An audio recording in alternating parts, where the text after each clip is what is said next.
Welcome to Lord Beer Me Strength. This is the podcast where we ask God to beer us some strength. And then we use that strength to pray without ceasing, talk about beer, and digest the issues. Also, sometimes we quote The Office. For your edification and our enjoyment. Because we have freedom in Christ. You're Lisa. And you're Marge. Now Lord, beer us us strength.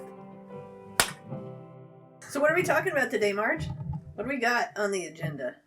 You good? Yeah. I was stuck for a second. A lot of chords going on here. I guess we're going to talk about personality type things. Type things. Okay. It's just the two of us this week. There's no guest. Right. It's back to boring. No, not boring. I think we've got some very strong personalities here. Yeah. Yeah, I'd say so. It's you, me, and Hobbs. Mm-hmm. Yeah. We're going to need to talk about this beer because it's yeah. been looking at me this whole time, and I've been waiting to talk about it so I can try it. So what are we drinking? Well, you tell me. This one is your selection. You brought this, right? Literally. Did you forget? No, Okay. I've never had it before. I just have. I have had it before, and it's not bad. It is the Blue Moon Belgian White, Belgian style wheat ale. That's how you pronounce wheat. The H in there. Let's try it. Did you try it? Yeah, I tried. Yeah. What do you think? It's good. It's beer. Mm-hmm. It's starting to all taste the same. Mm-hmm. This one is not as strong as the what did we have last time? The pale. Sorry, pale ale. Yeah, pale. Yeah. I think this one is paler. It literally has white in the name. And it has Valencia orange peel. Did you see that? Can you taste the orange peel? I can. We should count how many times I wheeze. Stop wheeze. saying. Stop saying. Did you never see the movie Hot Rod with Andy Samberg? No. He does that every... I hate that. That's horrible. You don't like the wheeze? No. I can't remember what the word is now that he does that on, but very influential movie in my life. Absolutely pivotal. I have no idea. I'm making that up. Because of the wheeze. Uh-huh. Yeah, that's why. That's the only reason. It's annoying. Whiskey. I think that's what he was doing. Oh. Mm-hmm. Whiskey. We should watch that one sometime too. Okay. Change your life. Okay. So speaking of life, personalities. This is something that you're somewhat of an expert on. This is so boring so far. No, it's not. I think you are convinced that it is, but it's not. I don't find it boring. Right. I think other people find it boring.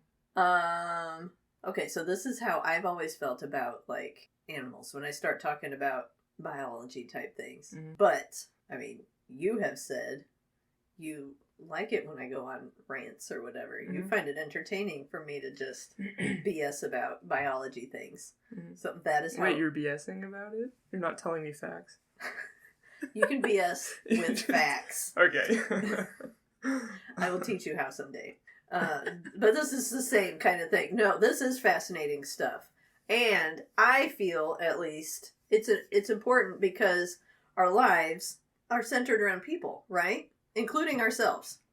It's true. And everybody has a personality. No, I'm kidding. Yeah, you do. Even absence of personality counts as a personality type. Yeah, those are the ISTPs. I do know some people like that. Sorry, ISTP. So, but then knowing more about yourself and about other people helps not only you to navigate life and to understand other people better, and to form better relationships and all that.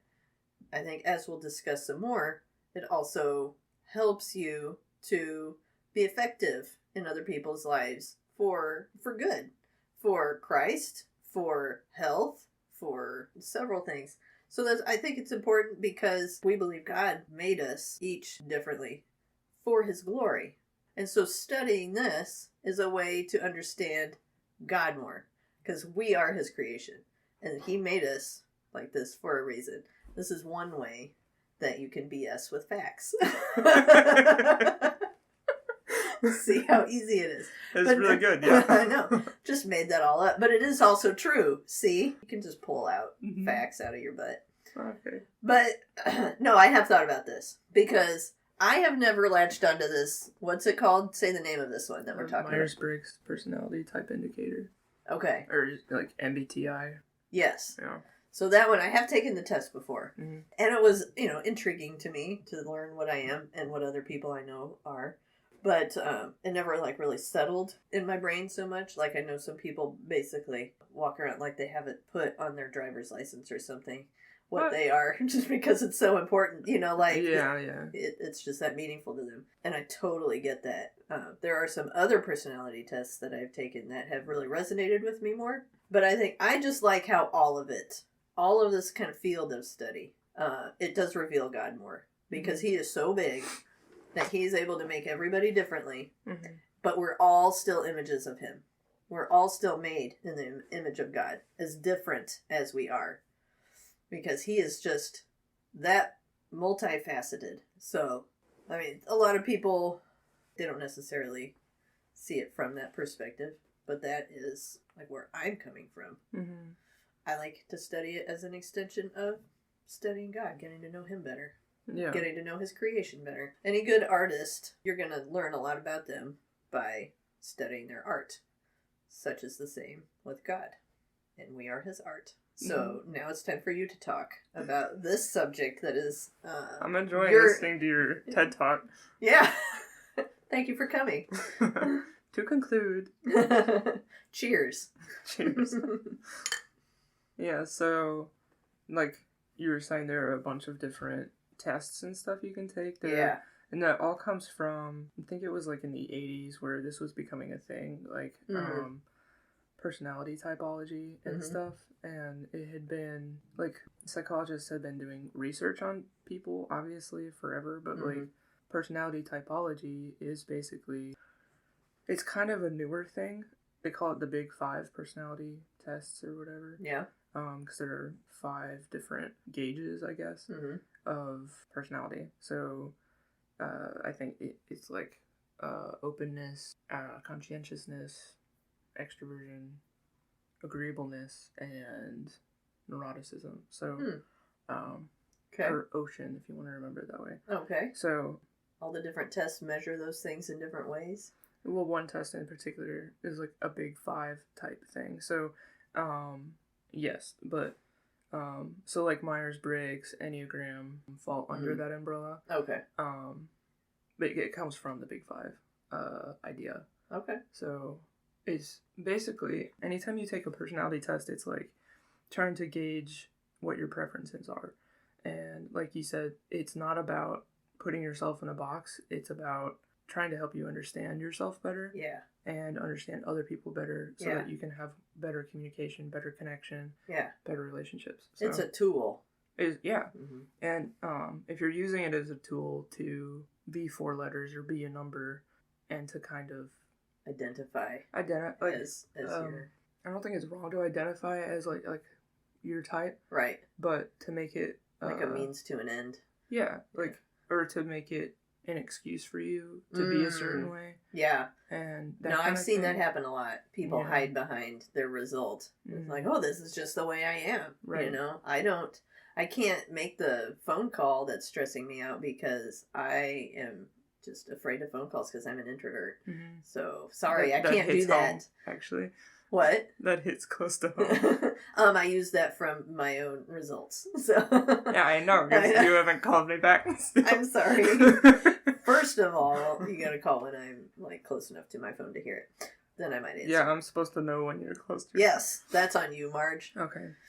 Yeah, but the phone call thing is one that I relate to, and I have also heard used. Mm-hmm. Yeah, so using it as an excuse to kind of segregate people and to expect looking for a partner or looking for friends, it can be helpful in that way, but honestly, I'm friends with all kinds of people I'm not supposed to be friends with, right, according to personality typology. Yeah. So you don't want to use the test as an excuse to discriminate against getting to know somebody else better or seeking them out as a friend because they aren't the type of personality that you're, quote, supposed to get along with best or interact with the best or whatever. Yeah. Absolutely. So Carl Jung was a psychologist, and he did a bunch of theorizing on personality. So he came up with 8 different cognitive functions of how people perceive the world and judge the world, basically. Okay. So is he the guy? His last name is spelled Jung, but it's pronounced Young. Right. He's German. Do you know how long it took me to figure that out? That it wasn't Jung. How long? I mean, we're talking last year. Oh, okay. Yes, I am not proud.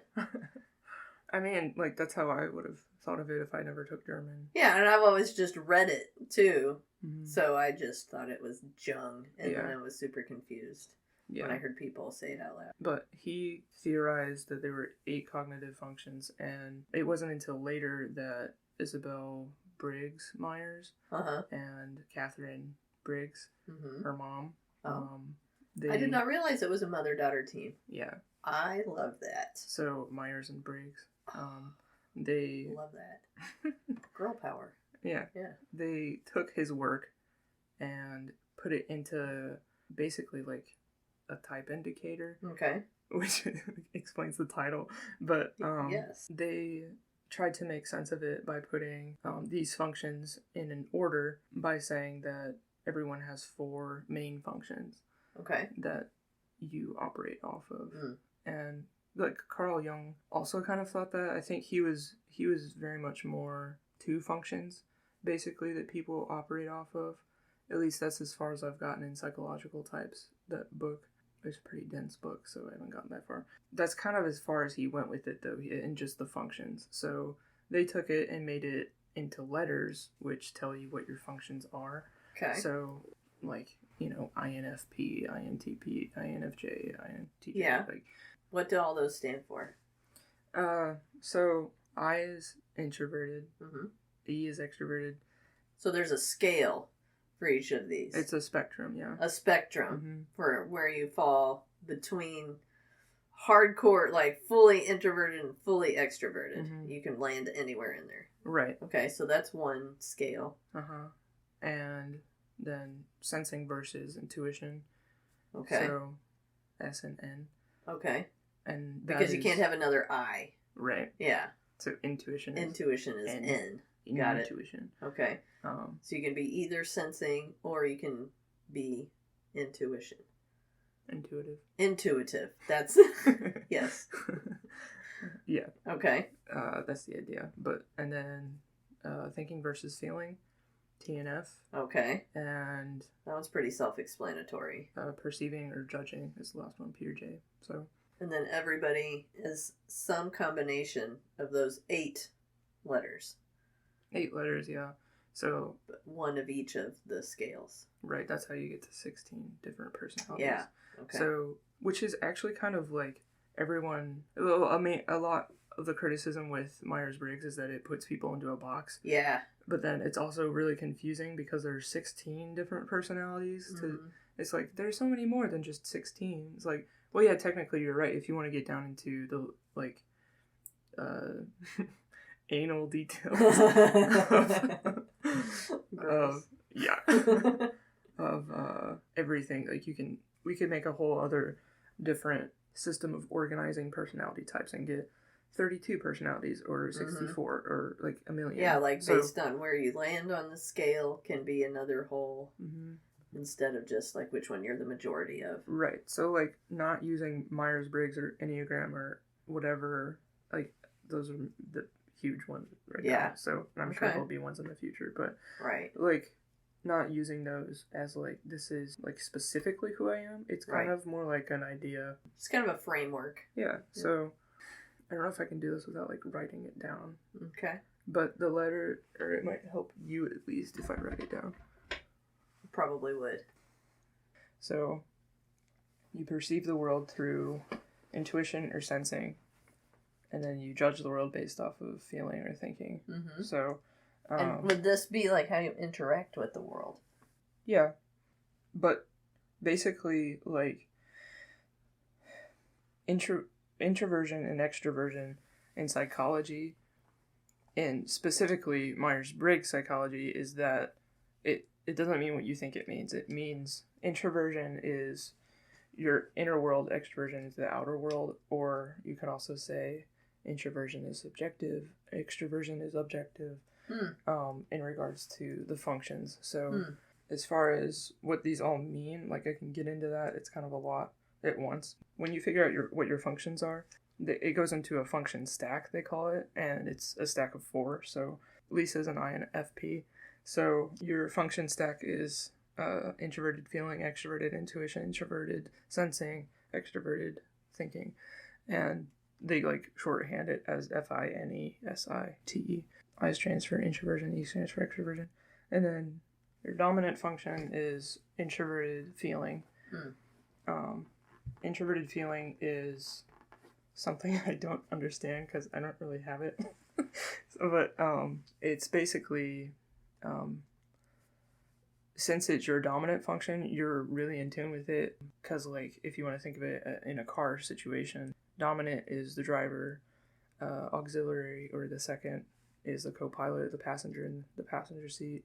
Tertiary is the 10-year-old in the back seat. And then the inferior is like the baby.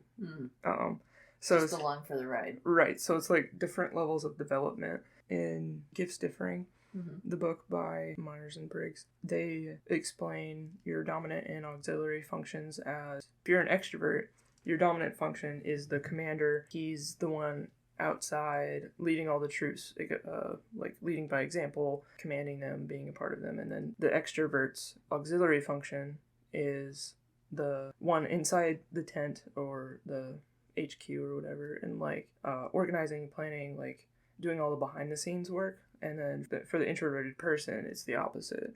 The introverted dominant function is the leader is inside the tent making all the plans, and the auxiliary is the one outside doing all the work. Okay. Interacting with the world. Yeah. So like we'll pick apart your functions because you're right here, so why not? Okay. So so Lisa's an INFP. She took the test the other day.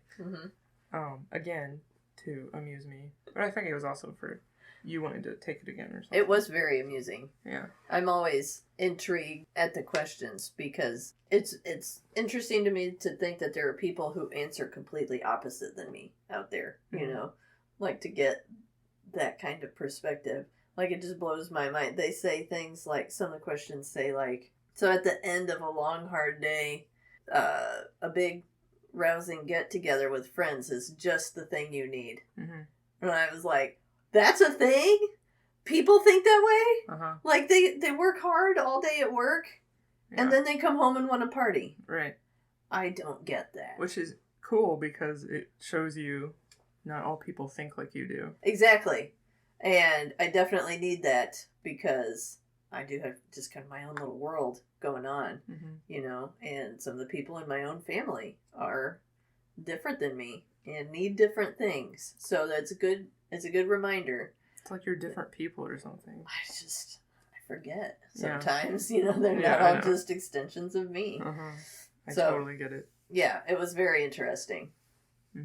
But yes, I'm a definite INFP, right? Yeah. Okay. And so that means I am introverted, I am intuitive, I have feelings, and I perceive. No, what's the P? Yeah, no, it is perceive. It is perceive? Okay. Yeah, I perceive instead of judge. I'm digging deep to remember. So yeah, just boggles the mind. There could be somebody out there that's the opposite is ESTJ. Yeah, what must those people be like? So the ESTJ is very, I think it's the commander. Okay. I think is the title. Okay. Like yours is the mediator. What was the, no.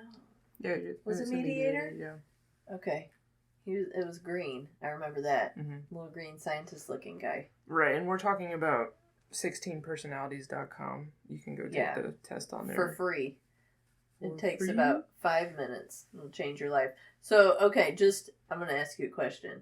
Can you tell me a example of somebody in real life that would be this opposite personality? I was totally thinking of him! That is so funny! Oh my goodness. Yeah. That's hilarious. Okay. That makes sense. That makes a lot of sense to me. I am processing.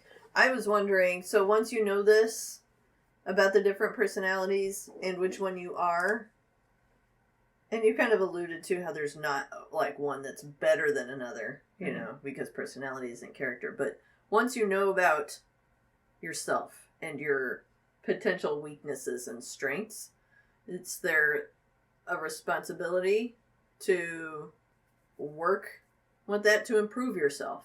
That's kind of the whole reason they made it. I mean, they wrote Myers and Briggs, they wrote a book called Gifts Differing based off of the scripture. Oh, okay. I forget what it is. Let me look it up. Romans 12:6. We have different gifts according to the grace given to each of us. Huh. I did not know that. So. Well, that's cool. So Myers and Briggs were both Christians? I think so, yeah. Christian lady scientists, huh? Yeah. Cool. But you were asking, should this help you grow as a person? Yeah, is there, do you think, a responsibility? Yeah, I've always said, I mean, this is my opinion, but I've said this for a while, like, if you have the knowledge of something, if you have the knowledge to do what is right and you don't do it, that's on you. It's, yeah, and it's also, it's your responsibility to do it, even if you're a bystander, like, you're also a partaker in what's going on. So, like, you know, like, I can't think of an example right now, but if you're seeing something that's going on that's wrong and you're not doing anything about it, yeah, that's wrong as well. You're contributing to that by doing nothing. Okay. So, like, that's really harsh and no, but that's generalized. The truth. It is the truth, and I have a hard time. Like, even me, who's very aware of that truth, I have a hard time following that truth. Yeah. And then within that, though, like, you could spin out really hard on that and think, well, I know that the rainforest is being burned down at an alarming rate. And I know that there are more tigers in captivity in America than there are in the wild. And I know that abortion is wrong, or any of these things. And you can be like, okay, once I know that, now I have to do something about it. But then there's also the responsibility of knowing what's your circus. Right. And staying in that arena and not, like, because you can't do something about all the things. But your own self, your own body, and your brain, that is a thing that we all have responsibility. We're not all called to chain ourselves to trees in the Amazon, you know. That's where God has you. Yeah. Great. Most people aren't. But I think we're all called to... Yeah, we're called to... try to, identify our weaknesses and try to become stronger in those areas for the benefit of people around us, for our own selves, culture at large, and, to glorify God. So... Right.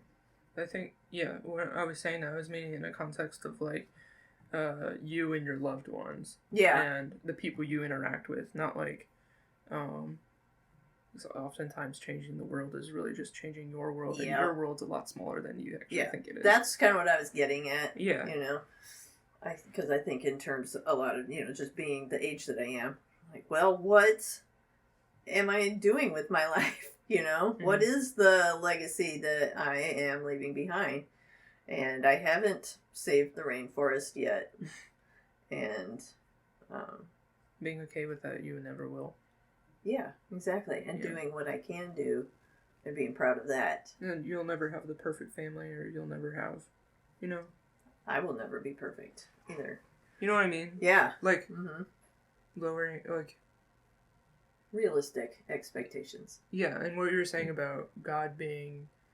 He gives you limits for a reason. He gives you limited knowledge for a reason. He gives you limited time and energy. You have to sleep. You have to... Yeah. Even the most extroverted person has to have alone time. Even the most introverted person has to have social time. Yeah. So, like, we have limits of how long we can be together and how long we can be alone and how long we can sleep and how long we can be awake and all this stuff.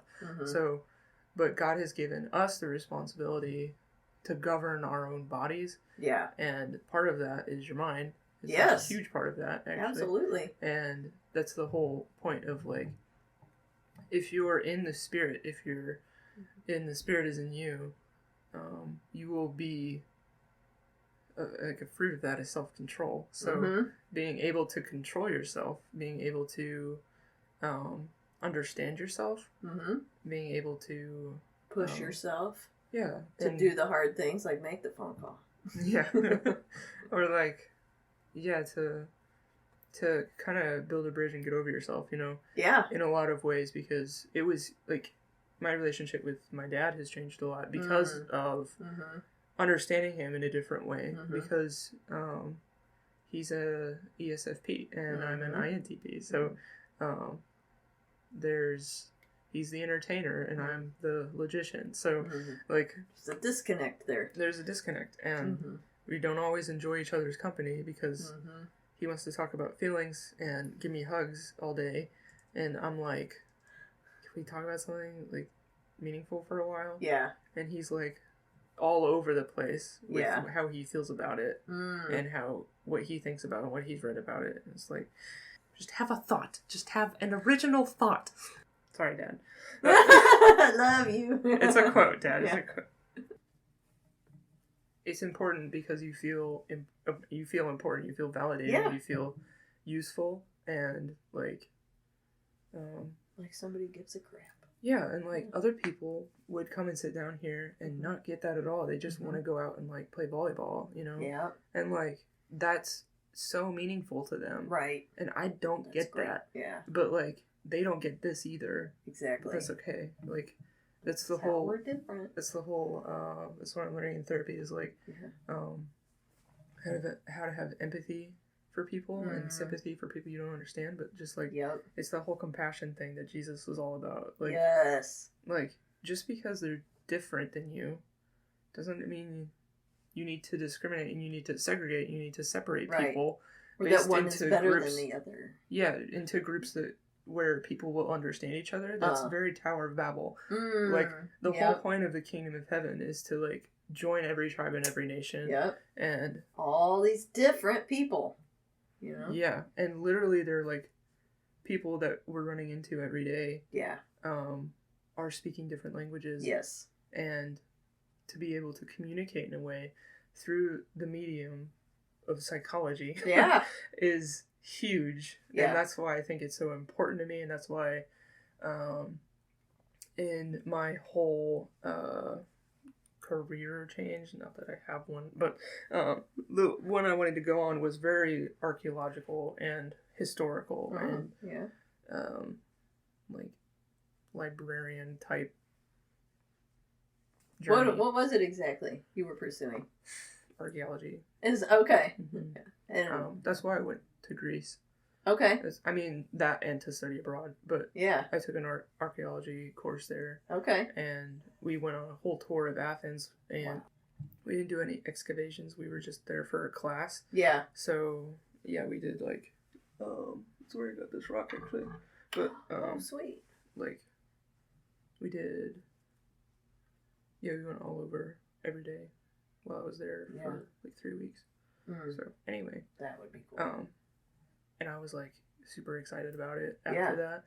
And then, I went through all kinds of stuff where it was just like, what the heck am I doing? And I'm not good at this, which I wasn't. But I really, like, wanted to be. And I couldn't, like, make myself want to be more than, like, who I was naturally. And I'm like, gosh dang it, I think. And then COVID was like... Oh, yeah. I need people. I love people. And that's, like, my passion, basically. Like, we're only here for so long, you know? And, like, I want to... What's most impactful for me is having connection with people and making a difference in their lives and then making a difference in mine. Yeah. And that's why I was, like... And I really do that well, one-on-one. And that's very personal, and you can go deep that way. You can get into specifics that way, and because in group settings it's like damn near impossible to do it, and so I was like, counseling sounds perfect for that, like being Makes able sense. to have that connection and being paid to have thoughts, basically. Like being paid to think for someone else and be able to help them through their feelings and their thoughts and their lives. Stuff. Yeah, like and I being paid to love on people. Yeah, like yes. Yes. So that's kind of where Myers-Briggs got thrown in there, was kind of searching for that connection. And it's a great tool for being able to love people more, and including yourself. So that totally goes along with that career trajectory. Yeah. All right, Lisa, I have a question for you. What is reality? Reality is coffee. Dark and black and wet. And it tastes like rich dirt. And it makes me happy inside. And it feels like a warm hug from your guts. And that's reality. It's bigger than all of us. Just like the smell of the coffee. Wow. So you're saying reality is coffee? And also that coffee is reality. Both. Well, isn't that the same thing? Nope. How is it different? It's because they're different. Okay. There's nothing more real. Explain it to me like I'm 6. It's okay. There's nothing more real than coffee. That's what I'm saying. And it's where we find all the joy and satisfaction in life. And that is I'm BSing this, you know? Oh, really? Yeah, I know you couldn't tell because everything I say is so serious. Oh, I'm here for it. Okay. You want to keep making coffee metaphors? That's all I have. That's all I am. What else is coffee? It comes from a bean. And which comes from the earth. Yeah. Which comes from God. Okay. Which comes from nowhere. He makes himself. He is always coffee. Coffee. I do not worship coffee. This question is bigger than both of us. All right, do you want a question? Yeah. I love this question. I feel like I can learn a lot about people by asking them this question. So this is not like the first time you've asked it? No, it's not. Well, I feel less special now. But your answer will be different. And that Hopefully. is why. Yeah. Everybody has a different answer. So what is it? My question is there a word that grosses you out? Yep. What is it? Let's hear it. Say it. I don't want to say it. You can tell me what it is and then I'll say it. But I have to say it. You can write it down. Or type it. You put it on your computer and I will pronounce it. Don't judge me. I would never, because you haven't heard mine. I hate the word silly. Really? I hate it. Okay. And why? Why is that? It's stupid. It is. I hate it. Okay. That's why. Now I'm angry. Oh, no! Okay, see? It's just dumb. This is what I'm talking about. I'm learning so much. Like, there's so many better substitutes, like goofy or funny or what, you know. Okay. But, like, I hate cutesy words that are like baby, boo-boo, Mima, grandma, something. Hate grandma. No, not grandma. I don't hate you, grandma. I love you. I hate your name. No, I don't hate grandma. I hate, like, the nicknames for the cutie baby talk substitutes. Nuna poo poo. Yes. Like, it's not cute. It's like it's embarrassing. It's dumb. Yeah. Like, stop making yourself so dumb by saying like goo goo gaga, like, you know, right? Or like my friends would. Well, one of my friends in particular, you know who you are. Calling you out. She called me Mally Moo, and I absolutely hated it. No. I'm like, do not call me that, or I'm never talking to you. Wow. Like, please. Yeah, like, that is overstepping. Like, in a relationship. I'm very thank you, but I'm very much like, if you're gonna give someone a nickname or something, like, better be good. Don't make it sound stupid, you know? Yeah, like Marge. No, actually. Quality nickname. Yeah, yeah. I thought you were going to say No, that's not your actual name. That is just it's I not. have dubbed you. Unless your mom changed it. Maybe she put it on your birth certificate. Can she change it? I think I would have to. You would have to by now. I keep forgetting how old you are. Yeah. How old do you think I am? I'm telling. There's this picture of you right behind you. Yeah, I was that's like, little Marge. I was like, and that's where I'm stuck. 16 there. Yeah. So not old enough to change your own birth I'm certificate. like 10 years younger in your brain. Yep. Are you also 10 years younger in your brain? Oh, heck yes. Do you know why everyone in my life knows how old I am? Is because I keep telling them because I have to make it real in my brain. It's wrong. How old do you think you are? 30. Huh. I feel like I just came to the acceptance of being in my 30s. I remember the moment where I was like, wow, 30 is so old. Yeah. You know? Yeah. Like, I just got okay with that. I mean, I think of you in your 30s as well. Okay, good. We agree. Like, 40 is wrong. It's so wrong. Because, like, you're definitely not in your 20s because 20-year-olds are, like, figuring themselves out. Right. I feel like you're in your 30s because you're, like... I have wisdom. Yeah, like, but I'm you're still mature. kind of a mess. Yeah. Yeah. But, like, the older I get, the more I'm like, I can't wait till my 30s. And, like, I like people who are, like, in their 30s and stuff, like, because they, like, have it more figured out, but they're also still, like, very fun. Relatable, and they're not, like, using a walker. Right. Exactly. Yeah, it's all over by the time you get to 40. No, it's not. I literally had back surgery last year. Yeah. So. But anyway, I don't like the word silly because it's... I've come to, like, I can say it and stuff. Yeah. But, like, I really hated it. Did it make you feel gross when you say it? Saying it, yeah. Like, I just... it doesn't feel like me.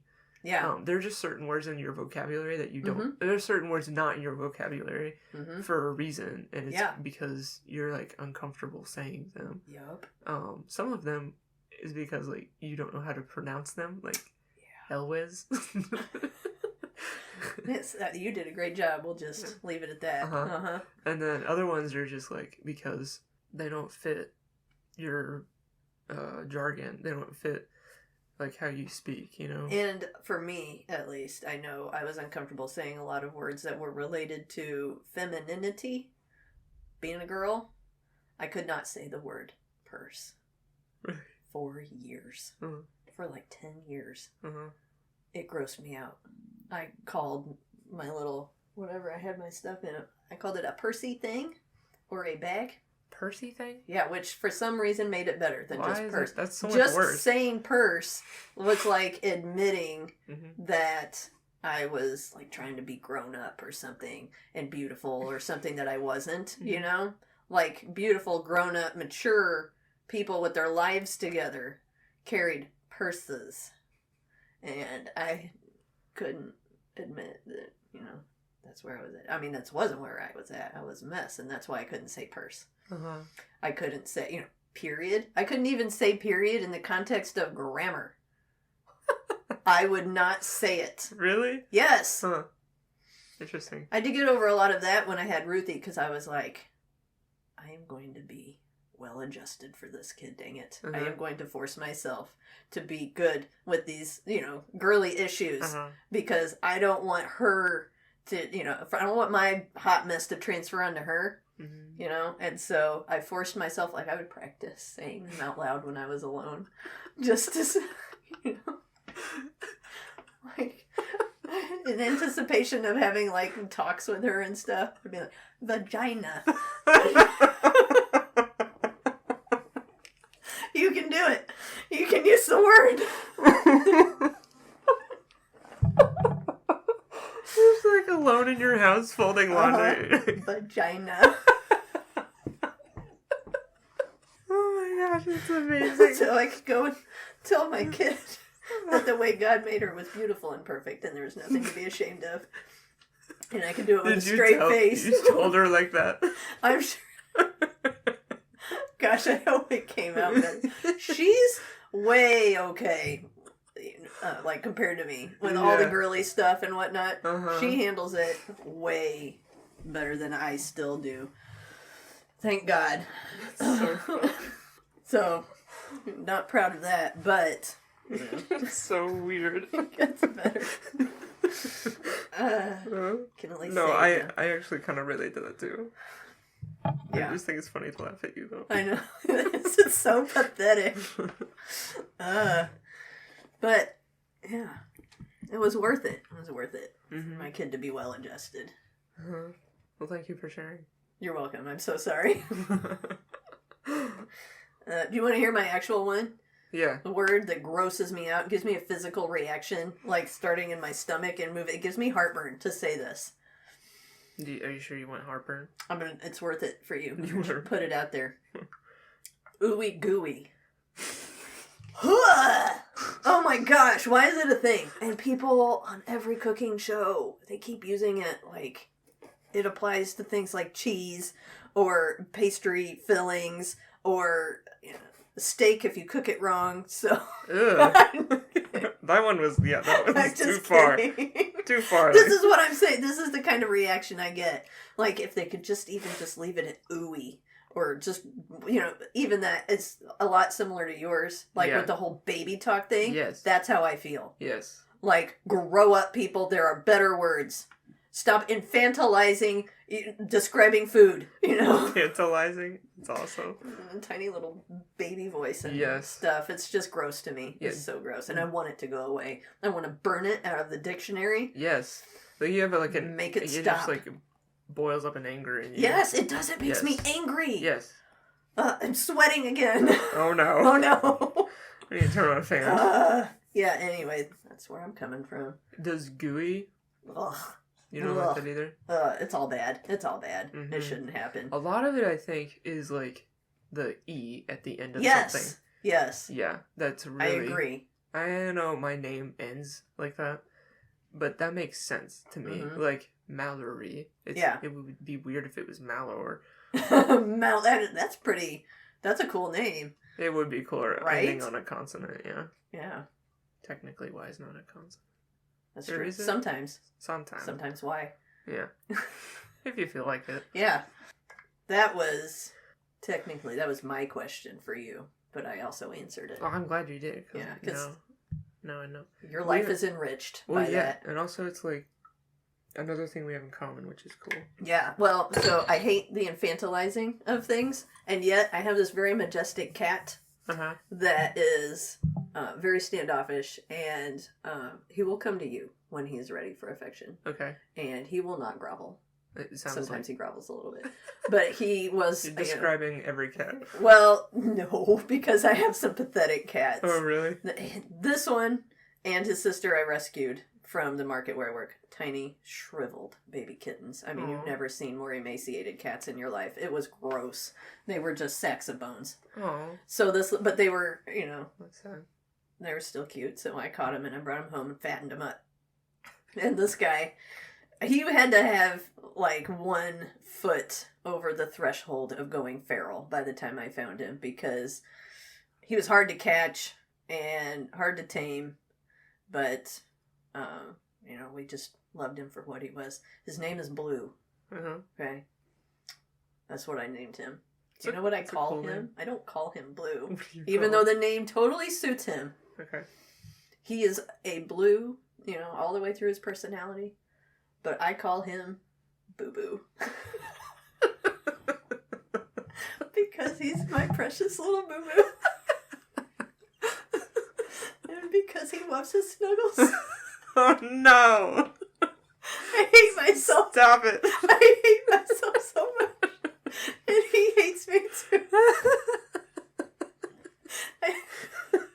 I showed you that picture that I painted of our cats.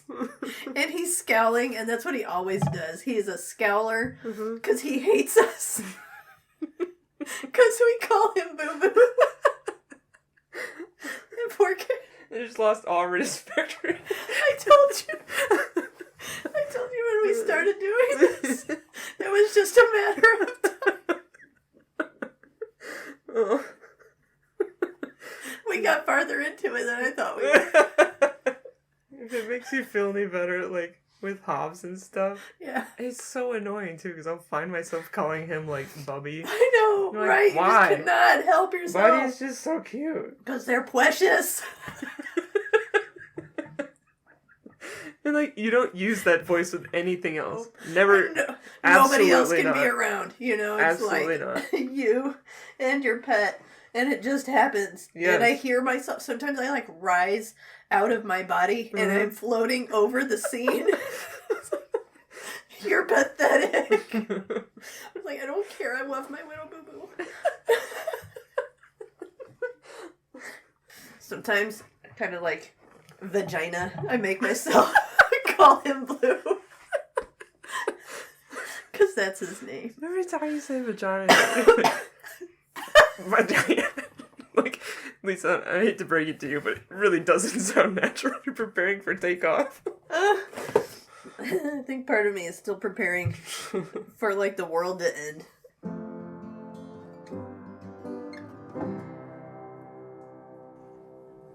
This is the outro. Well, I don't know what else you wanted. We need to plug our socials. Okay, let's do that.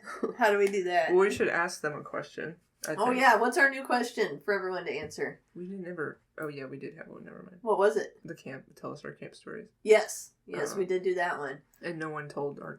Now we need their science questions. Yeah. Mm-hmm. What science questions do you have for my gigantic scientific brain? Mm-hmm. Don't type it into Google. I am Google. Just ask Lisa. I am better than Google. Yeah. Yeah. And try your best to stump her. Yeah, see if you can. Because she's not allowed to look up anything next time. I won't look it up, but I will BS my way out of it. And you won't know the difference because you didn't look it up on Google. You're going to take my word for it. Anyway, find us on Instagram and Facebook. Yeah, do it! You'll find me on Instagram and you'll find Lisa on Facebook. I don't do Instagram. I don't do Facebook. You know why?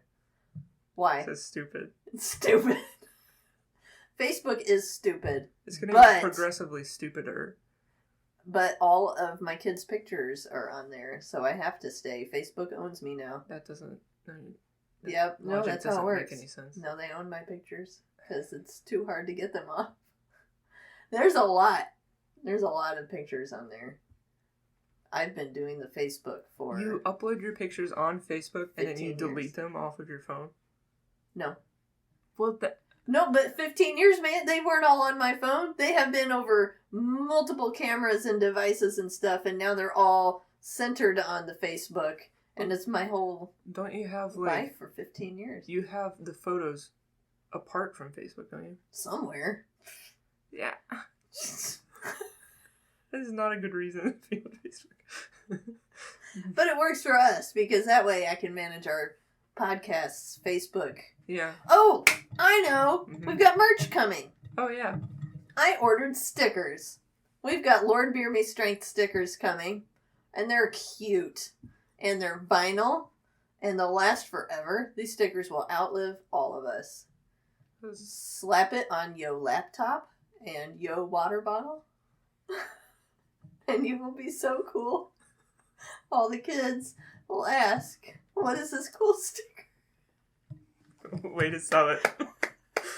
I made myself laugh. Yeah, you do that a lot.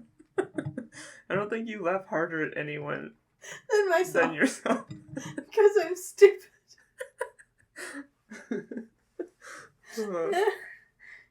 But the stickers are cool.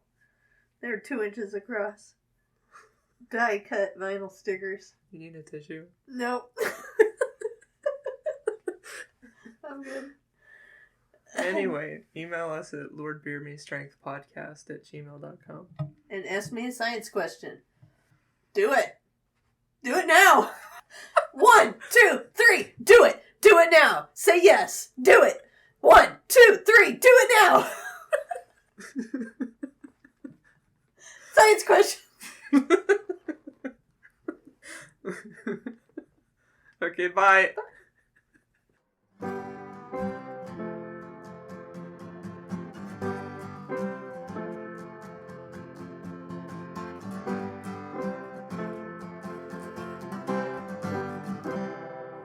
then you put it up with this J and get T. Does that make sense? No! No, that doesn't make sense. Because... Oh no, my brain hurts.